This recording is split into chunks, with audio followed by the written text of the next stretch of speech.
Good morning બોલ. Good morning કે good morning. જય માતાજી. જય માતા. બોલ. ગુડ મોર્નિંગ મિત્રો, જય માતાજી. અત્યારે તો જઈને શિવ મારા જોડે રમવા આવી ગયો વહેલા વહેલામાં ભણલો વારે. આ તો મારા જોડે રમવા આવે નહીં જઈનીશ ભાઈ, મારા જોડે રમવા આવે ને.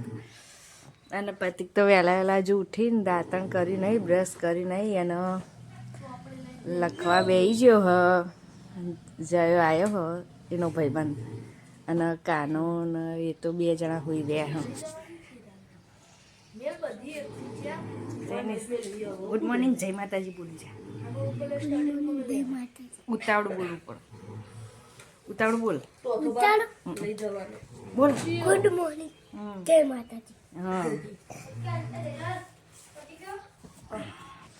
તો ગાઈ જવા હ ને પ્રતિકે ને હવે ખાવા આવી જા હ. અને આપણે બનાવી દીધું હ પેલા એનું શાક બનાવ્યું. શું બનાવ્યું ખબર શું જી લે પાછું.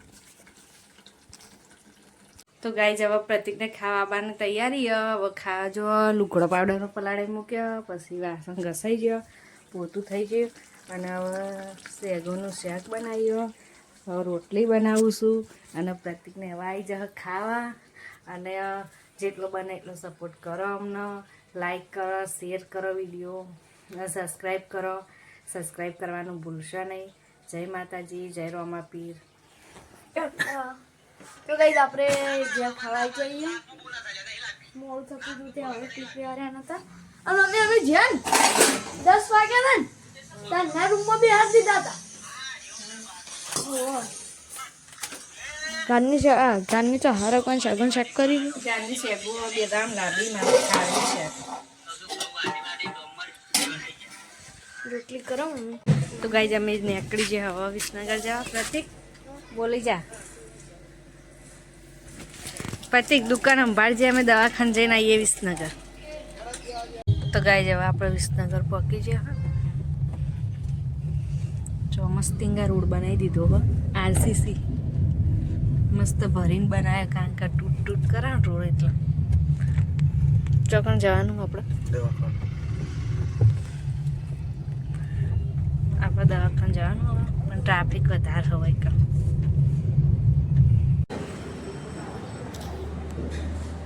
તો ગાઈ જવા આપણે દવાખાને દવા લઈ નીકળી જઈએ. તો ગાઈ આ દવાખાનેથી દવા લીધી હો અને હવે નીકળી જઈએ. હવે ઘરે જવાનું હો. તો ગાઈસ હવે આપણે દૂધ લઈને આવી ગયા અને મમ્મીના જે ઠીક નહીં રોટલું કરો હો અને પપ્પા ગયા હો કાનો રમવા ફિલ્મમાં રમવા જેવું હો. આપણે જઈએ કંઈ લખવા દેવાનું બેચ છે 10:30 તો 9:30 બેચ છે. 11 વાગતા જેવું લખ્યું હતું કમ્પ્લીટ. તો આપણે ખાઈ લખી અને ઊંઘે. આજે તો હજુ 9 વાગતા હજુ તો 9 વાગે. કાલ તો 9 થયા. ગોળી ખાધી અને મમ્મી પડી છે બીમાર. મમ્મી આ તો ગાઈસ પછી બ્લોગ બનાવો અને બ્લોગ હું ઘરે કરીને આવી ગયો તો પછી મને આવવા આય તો લેવું કે બેબી કહી દે ગાઈસ ઘરે આવી કહી દે. તો ગાઈસ ઘરે આવી ગયો મમ્મી મહિલો આ તો મસાલા લઈ જાય છે. લે ભૂકંપ બંધ થઈ જાય ને એટલે આ બધા ઘરના આજુબાજુના રહે ને આ બધા ગેમો રમનારા ને બધા રહે ને એને ખાલી બહારનું ખખડાવે. ક્યાંય આટલે અંદર જાય એવું દરવાજો આગળથી બંધ થઈ જાય પણ જેમાં લેવું હોય ને એવું આટલે કે એટલે લઈ આલવું પડે ભાઈ. ઘરાક ભગવાન કહેવાય. અડધી રાતે ઉઠાડો તો ઉઠવું પડે. હા કદી ઘરાકને નારાજ નહીં કરવું. સાચી વાત. શું કેવું બધી ગમે તેવું ઘરાક રૂપિયોનું વસ્તુ લેવાય કે 1000નું લેવાય. ઘરાક ભગવાન કહેવાય. હું ચા પીતી હોય ને તો ઊભી થવું, ખાતી હોય તો ઊભી થવું, 10 વખત ઊભી થવું રૂપિયાનું લેવાનું હોય તો. ઘરાક ભગવાન કહેવાય. સંતોષ ઘરાક ના લે તો આપણો ધંધો યાડે નતો ના હે. એટલે તને હા ને રી ચડે ને તો ભલે ચડે પણ મારી વાત સાચી જ છે. બસ આટલું જ હતું. એટલું જ હતું. મમ્મી આપી સ્પીચ. ના જો હવે ફોન જોવા મળ્યો હવે પપ્પાનો લઈ લીધો ફોન સર.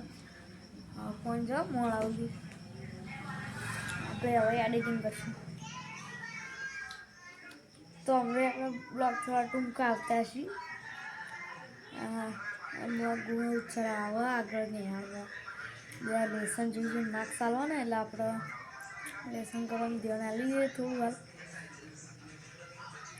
તો બસ આટલું જ મળીને આ બ્લોગ વિડીયોમાં જય ભોળાનાથ, જય બોચરમાં, જય શ્રી કૃષ્ણ.